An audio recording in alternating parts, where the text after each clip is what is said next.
ತಮಗೆಲ್ಲ ತಿಳಿದಿರುವ ಹಾಗೆ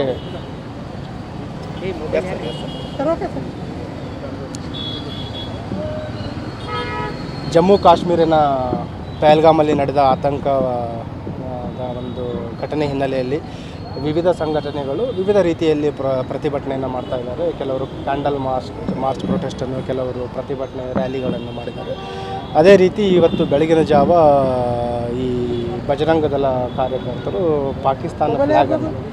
ಪಾಕಿಸ್ತಾನ ಫ್ಲ್ಯಾಗನ್ನು ರಸ್ತೆಯ ಮೇಲೆ ಅಂಟಿಸಿ ಪ್ರತಿಭಟನೆಯನ್ನು ಮಾಡಿದ್ದಾರೆ. ಇದರಲ್ಲಿ ಆರಂಭಿಕವಾಗಿ ಅವರು ಯಾವುದೇ ರೀತಿ ಅನುಮತಿಯನ್ನು ಪಡೆದಿರಲಿಲ್ಲ ಮತ್ತು ಮಾಹಿತಿಯ ಒಂದು ದ್ವಂದ್ವದ ವಾತಾವರಣ ಸೃಷ್ಟಿಯಾಗಿತ್ತು. ಅದರ ಯಾರು ಅಂಟಿಸಿದ್ದಾರೆ ಅನ್ನೋದ್ರ ಕೂಡ ಮಾಹಿತಿ ಇರಲಿಲ್ಲ. ಆಮೇಲೆ ನಮ್ಮ ಪೊಲೀಸರು ತಕ್ಷಣ ಕಾರ್ಯಪ್ರವೃತ್ತರಾಗಿ ಯಾರು ಮಾಡಿದ್ದಾರೆ ಅವರನ್ನು ಪತ್ತೆ ಹಚ್ಚುವಲ್ಲಿ ಯಶಸ್ವಿಯಾಗಿದ್ದಾರೆ ಮತ್ತು 6 ಜನರನ್ನು ಈಗ ಡಿಟೈನ್ ಮಾಡಿ ಕ್ವಶನನ್ನು ಮಾಡ್ತಾಯಿದ್ದೀವಿ.